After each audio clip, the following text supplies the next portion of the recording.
Assalamualaikum warahmatullahi wabarakatuh. Kembali lagi di Biologi Education. Kita lanjutkan pembahasan Intan Pariwara kelas 10. Nah, Mimin sebelumnya mohon maaf lahir dan batin, dan mohon maaf juga karena ternyata waktu part satunya Mimin salah ngasih judul. Harusnya kan asesmen tengah semester. Waktu itu judulnya asesmen akhir semester ya. Jadi itu salah judul, sebenarnya dia adalah asesmen tengah semester. Nah, di sini Mimin akan lanjutkan part 2-nya nomor 16 sampai dengan 20, kemudian uraian nomor 1 sampai dengan nomor 5. Mari kita simak bersama-sama. Nomor 16, pada proses pembuatan roti, adonan tepung yang dipanggang akan mengembang. Hal ini terjadi karena adanya, jadi roti itu kan dibuat dari adonan tepung yang difermentasi dengan menambahkan ragi. Nah, raginya ini disebut dengan Saccharomyces cerevisiae.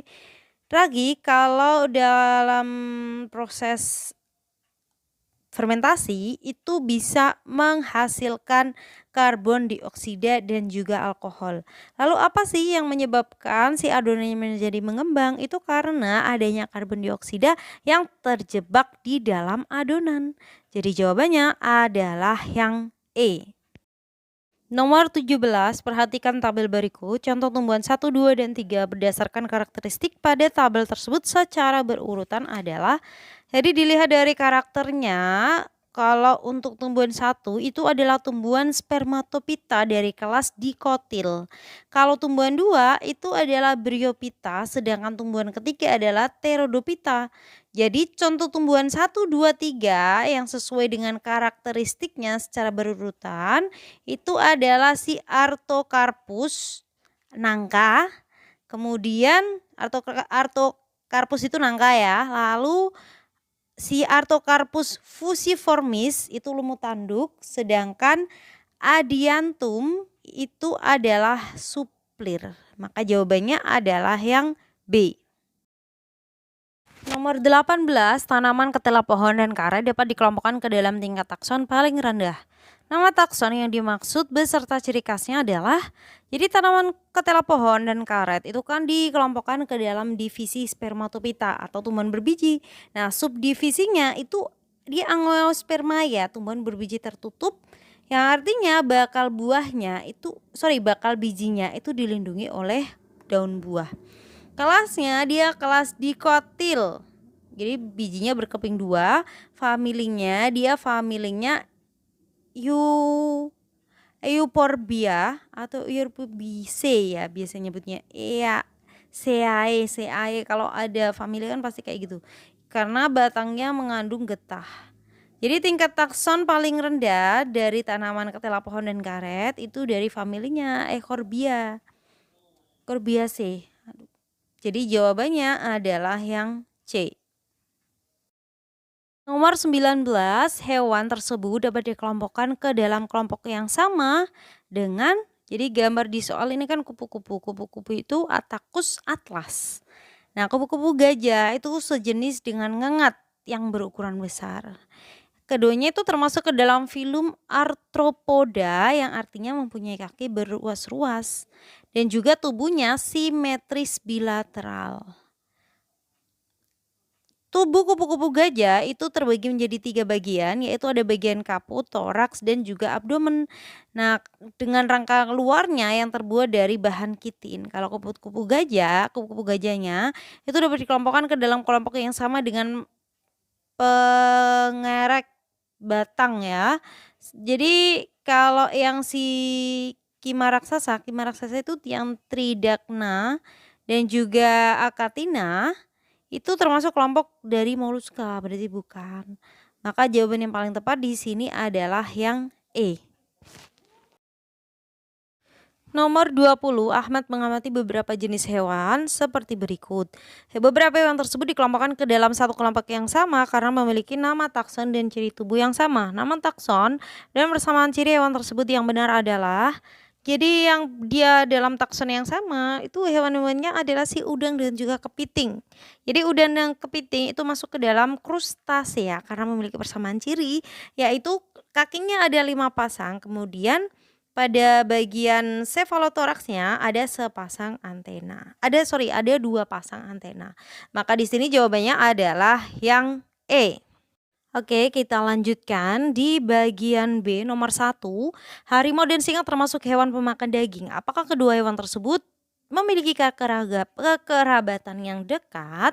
Jadi di sini ada taksonomi antara harimau dan juga si singa ya.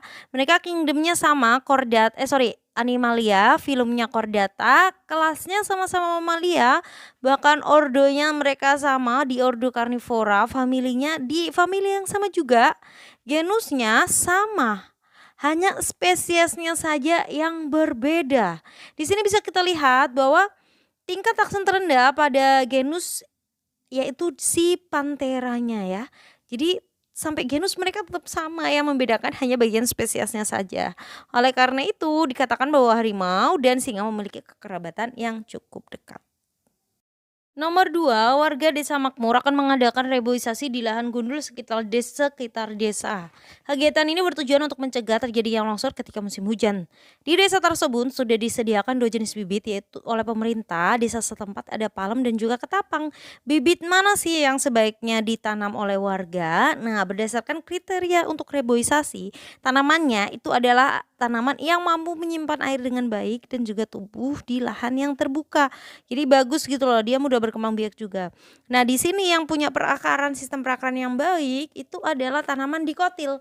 Nah, tanaman yang dikotil ini yang cocok berarti adalah si tanaman ketapang, karena ketapang itu termasuk ke dalam tanaman dikotil. Sedangkan tanaman palem itu monokotil, jadi tidak cocok untuk perakaran yang nantinya bisa untuk mencegah terjadinya longsor. Kita lanjutkan di nomor 3. Sekelompok peserta didik mengamati 2 jenis jamur berikut.